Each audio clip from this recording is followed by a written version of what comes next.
Hello my YouTube family. कैसे हैं आप सब लोग। आई होप सब अच्छे होंगे, खुश होंगे, जहाँ होंगे खुशहाल होंगे। तो गाइस, कैसे हैं आप लोग, ये पूछना बहुत ज़रूरी है, क्योंकि सब लोगों का खुश होना बहुत ज़रूरी होता है। तो गाइस, आज का मेरा ब्लॉग है मायका, माँ से मायका। तो मायका बहुत याद आता है। और सच मानो तो हमने मायके को कब समझ पाते हैं, जब हम खुद पेरेंट्स बनते हैं, जब हम खुद एक नन्ही सी जान की माँ बनते हैं, तब समझ में आता है कि हाँ, माँ का केयर, माँ के वो फटे हाथ, माँ की वो चिंता कि बेटा तुमने कुछ खाया, सबके खाने से पहले हम लोगों की प्लेटें लगना। माँ हमारे लिए क्या कुछ नहीं करती। और जब शादी हुई तब फील हुआ कि सबको खिला कर माँ क्यों खाना खाती थी, क्योंकि आज हम लोगों के साथ सेम वैसा ही होता है। हम सबको खाना खिला देते हैं, उसके बाद हम वेट करते हैं। फिर कई बार ऐसा होता है गाइस कि खाना होता है मगर कई बार कम हो जाता है। तो मतलब हमारी माँओं ने भी वो चीज़ फ़ेस की होगी कि उनके नसीब में भी कई बार हम लोगों को भर पेट खिलाने के बाद, पूरा पेट अच्छे से खिलाकर, और खा लो बेटा, एक और ले लो बेटा, थोड़ा सा और ले लो, वो ये नहीं सोचती थी मेरे लिए है नहीं है। नहीं, क्योंकि आज हम लोग भी सेम वही करते हैं अपने बच्चों के साथ, थोड़ा सा और, हस्बैंड को भी कई बार करते हैं, थोड़ा और ले लीजिए ना, खा लीजिए ना। तो मतलब वो चीज़ें समझ में आती हैं कि हाँ, माँ जैसी केयर, माँ जैसा प्यार, माँ जैसी ममता इस संसार में कोई नहीं दे सकता। तो माँ माँ होती है। सच बोलूँ, माँ से दूर रहकर मायके की बहुत ज़्यादा याद आती है। मैं ये नहीं कहूँगी सिर्फ माँ की याद आती है, पापा की याद आती है, भाई की याद आती है, पूरी फैमिली की याद आती है। कुछ चीज़ें ऐसी होती हैं जब आप अपने मायके को इतना ज़्यादा मिस कर रहे होते हैं। जैसे अभी हाल फिलहाल में मेरी भतीजी हुई है, तो मतलब उसकी जब छठी हुई थी तो पूरी फैमिली साथ थी, मेरी दोनों बहनें भी थीं और मेरी मम्मी वगैरह भी गए थे सब लोग। मैं एक नहीं गई थी, तो मुझे बहुत फ़ील हो रहा था। मगर अभी भाई का फ़ोन आया है, उसकी मेरी जो भतीजी हुई है वो 27, आप लोगों को पता होगा, मूल मूल में पड़ी है। तो 27 डेज़ में जो पूजा होती है वो है 19 दिसंबर को। तो मेरे पास कॉल आया है जाने के लिए। कोशिश कर रही हूँ गाइस कि मैं जाऊँ, सबसे मिलूँ, चाहे वो 1 दिन या 2 दिन के लिए हो, लेकिन पूरी फैमिली के साथ अपना वो पार्ट एंजॉय करूँ। मैं दिल से मायके को, माँ को, पूरी फैमिली को बहुत मिस करती हूँ। कई बार गाइस ऐसे खाली बैठी रहती हूँ तो बहुत याद आती है सबकी। कुछ पुरानी वीडियोस देखो, कुछ पुराने फ़ोटोज़ देखो। कहते हैं ना आजकल तो अपने आता भी है ना फ़ोटो, गूगल फ़ोटो पे, कि कुछ यादगार पल, बीते हुए पल। तो वो गाइस बहुत ज़्यादा देख के इमोशनल हो जाती हूँ। कल रात में ऐसे ही कल मैं ऐसी फ़ोटोज़ वगैरह देख रही थी, तो इस टाइम पिछले साल मेरी बहन की शादी हुई थी, तो कुछ हम लोगों की डांस वीडियो थी, हम लोग मस्ती कर रहे थे उसकी हल्दी-वल्दी की रस्म में। तो वो सारी चीज़ें देख के इमोशनल हो गया मन, थोड़ा दुखा।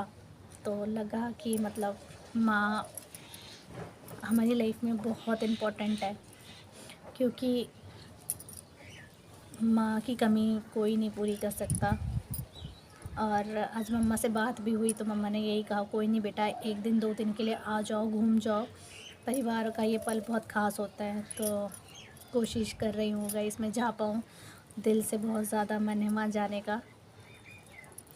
तो उम, आप लोग क्या अपने मायके को बहुत ज़्यादा मिस करते हो? पहले मेरे को सीरियसली बताऊँ, इतना नहीं होता था, क्योंकि जब मैं दिल्ली में रहती थी तो मायके पास था। आज़ादपुर मेरा ससुराल और द्वारका मेरा मायका। तो मैं जब मन करता था चली जाती थी घूम कर, और सुबह जाओ शाम तक वापस आ जाओ, या नाइट में स्टे करके मॉर्निंग वापस आ जाओ, तो मतलब मिलना हो जाता था। अब ऐसा हो जाता है कि कई बार दिल रो कर रह जाता है कि हाँ, जाना है, मिलना है। सच बताऊँ, देखिए खुशी के पल में आप नहीं जाएँगे ना, इतना फ़ील नहीं होता, लेकिन कई बार ऐसे दुःख के पल आते हैं जब अगर आप वहाँ ना हो तो बहुत खलता है। मेरे साथ अभी रिसेंटली कुछ ऐसा हुआ है, जब मुझे मायके की कमी और अपनी दूरी का बहुत दुख हुआ। मुझे ऐसा लगा, क्यों मैं दिल्ली छोड़कर यहाँ आ गई, मुझे वहीं रहना चाहिए था। अभी धनतेरस दिवाली से 2 दिन पहले मेरे ताऊ जी की बेटी एक्सपायर हो गया। छोटा भाई था मेरा, बहुत क्लोज़ था मेरा, और मेरी वो 18 को एक्सपायर हुआ और मेरी 21 की टिकट थी। सोचिए गाइस, अगर आप खुशी के पल में ना जाएं वो चलेगा, लेकिन आप दुख के पल में अपनी फैमिली के साथ नहीं हैं, आप नहीं इंजॉय कर सॉरी बहुत गलत लाइन बोल दी मैंने। आप सोचिए, इंजॉय करना चाह रहे हैं किसी फंक्शन को, वो नहीं भी करेंगे ना तो भी चलेगा, लेकिन खुशी के पल में आप नहीं हो साथ। और मुझे एक बात हमेशा ज़िंदगी भर खलेगी। वो मुझे एक बात कहता था, तू मेरी सगी बहन है, तू मेरी बहन है, मैं तेरे लिए कुछ भी करूँगा। और गाइस, मुझे वो पल बहुत खल गया जब मैं उसे लास्ट टाइम देख भी नहीं पाई, नसीब नहीं हुआ। वीडियो कॉलिंग में देखा था, पापा ने मेरे वीडियो कॉलिंग में मेरे भाई को दिखाया था, लेकिन वो पल मैं उसको छूना लास्ट टाइम चाहती थी, मैं उसको पास से देखना चाहती थी, और लास्ट टाइम वो चीज़ नहीं कर पाई। मैं बहुत रोई, बहुत दुखा मुझे वो पल गाइस। लेकिन कहते हैं ना, किस्मत ने, विधान ने, भगवान ने सब पहले से लिखा होता है। जाना था मुझे किसी और वजह से, गई मैं किसी और वजह से। पता नहीं क्या लिखता है भगवान, हमारा विधाता क्या हमारी किस्मत में लिखता है, हमें नहीं पता होता। लेकिन कुछ चीज़ें ऐसी हैं जो बहुत खल जाती हैं। अभी बीच में मेरे पापा की भी तबीयत ख़राब थी, उस समय गाइस इतना मन घबरा रहा था, इतना मन घबरा रहा था, बस कुछ भी गलत ना हो, कुछ भी गलत ना हो, पापा को ठीक करना, भगवान पापा को ठीक करना। भगवान ने सुनी, पापा जी ठीक है मेरे। मगर मेरे भाई का जाना हमें बहुत खल गया, क्योंकि 30 इयर्स में किसी का जाना आप समझ सकते हैं, बहुत ही दुख होता है। और वो मैरिड था, उसकी वाइफ भी अभी काफ़ी छोटी उम्र है, तो और भगवान ने उसे एक सुख नहीं दिया था, औलाद का सुख, जिसके लिए वो बहुत मेरे बच्चों को बहुत प्यार करता था। उसको मेरे बच्चे इतने प्यारे थे, मेरा बेटा आज भी उसे याद करता है। वो हमेशा बार बार बोलता है कि मम्मा, नीरज मामा आजकल वीडियो कॉलिंग नहीं कर रहे हैं, मम्मा नीरज मामा के पास चलेंगे ना तो उनसे बोलेंगे कि वो मोमोज़ ला के दें, क्योंकि वो जब भी हम लोग जाते हैं दिल्ली तो वो मोमोज़, फिंगर वगैरह मेरे बच्चों को ला के देता है। हम लोग इस बार गई, ऐसा हो रहा था बार बार कि जैसे वो आवाज़ दे रहे हैं, क्या खाएगी, क्या लाऊं, या फिर कई बार वो घर में आके तंग करता था मुझे, गर्म चाय लगा देनी, बालों को खींच देना। तो वो सारी चीज़ें मैं बहुत मिस कर रही थी। ऐसा लग रहा था कि कहीं से तो वो आएगा, कुछ तो बोलेगा, बात करेगा, लेकिन मेरा भाई हमेशा के लिए हमें छोड़ के चला जा गया है, या आज भी नहीं। हमें यकीन नहीं हो रहा गाइस, किसी को भी, मतलब पूरी फैमिली में ये चीज़ अभी तक किसी ने एक्सेप्ट नहीं की है कि वो चला गया। हमें ऐसा लगता है कि अभी वो गया हुआ है बाइक से कहीं बाहर, अभी घूम फिर के घर आएगा। शाम के 5 बजते हैं तो उसकी वाइफ़ को ऐसा लगता है कि वो कॉल करेगा और कहेगा क्या लाना है, क्योंकि उसकी आदत थी वही आने से पहले अपनी वाइफ़ को कॉल करना और पूछना क्या खाओगी। तो वो भी बहुत मिस करती है उसे, मैं भी बहुत मिस करती हूँ। मम्मा को मैं बहुत मिस करती हूँ, और मैं कहती हूँ भगवान किसी के पेरेंट्स को, किसी के परिवार को कभी किसी की नज़र ना लगे, और ना वो कभी दूर हो। मेरे बड़े पापा जी भी एक्सपायर हो गए, ठीक 7 महीने बाद मेरा भाई एक्सपायर हो गया। तो दुख के पल बहुत आ रहे हैं जीवन में, बस भगवान इन दुख के पलों को कम कर दो, मेरा मायका हमेशा बना के रखो। बस इससे ज़्यादा कुछ नहीं कहूँगी। मैं यही कहूँगी, मैंने कभी ये नहीं कहूँगी कि मेरी किसी भी तरीके से किसी को भी मेरी बातों का दुख लग जाए, मैं कुछ ऐसा बोलूँ और किसी को दुख लगे, ये चीज़ भी मैं नहीं चाहूँगी। कोशिश करूँगी अब और पहले से कि मैं कभी किसी का बुरा ना करूँ। और माँ एक शब्द ऐसा है जो बहुत ख़ास है, और ज़रूरी है माँ का होना भी, मायका होना भी।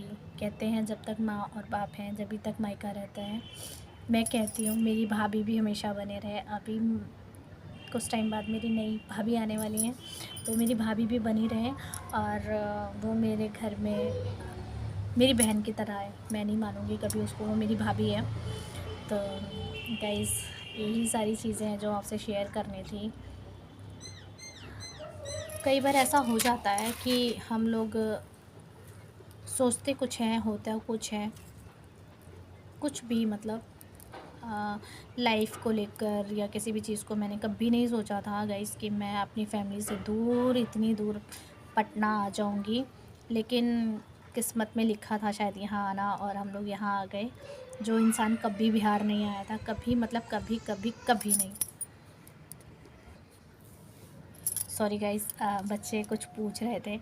तो कई बार होता है ना ऐसा कि हमने सोचा कुछ और है, क्योंकि हम लोग जब दिवाली के बाद मेरी टिकट हुई थी 21 की, तो मेरा ये मन था कि मैं मायके जाऊंगी और अपने भाई की शॉपिंग करूंगी, क्योंकि मेरे भाई की डेट रखी गई थी फरवरी में शादी की। तो मेरा ये था शॉपिंग वगैरह मम्मी की थोड़ी हेल्प कर आऊँगी। मगर भाई के एक्सपायर होने की वजह से अभी डेट थोड़ी आगे कर दी गई है भाई की शादी की। तो वो शॉपिंग नहीं हुई क्योंकि मेरा भाई चला गया था। तो हम लोगों ने 6 मंथ आगे कर दी है अपने भाई की शादी की डेट। तो इसीलिए मैं कई बार कहती हूँ ऐसा कि सोची हुई बात पूरी नहीं होती, इसीलिए छोड़ दो, जो होगा देख लेंगे, जो जैसा भगवान चाहेगा होगा वही। तो इसीलिए कहते हैं ना, उसकी मर्ज़ी बिना पत्ता हिलता नहीं। वही हाल है शायद ज़िंदगी का भी, जब तक वो नहीं चाहेगा कुछ नहीं हो सकता गाइस। तो इससे ज़्यादा मैं कुछ नहीं बोलूँगी, क्योंकि मन बहुत भारी सा हो रहा है। माँ की बहुत ज़्यादा याद आ रही है, बस मैं उनको कई बार बोल नहीं पाती हूँ, मम्मी को ना पापा को, कि आपकी याद आ रही है। क्योंकि मैं नहीं चाहती मेरे वजह से कभी भी उनके आँखों में आंसू आए। मैं कभी भी किसी को हंसते हुए बात करती हूँ, हंसते हुए मिलती हूँ। मैं रोकर कभी किसी को नहीं दिखाती। अब आंसू भी कम हो चुके हैं, नहीं रोने का मन करता। इसी के साथ हम लोग अपना ब्लॉग ख़त्म करते हैं। कल मिलेंगे, बाय बाय।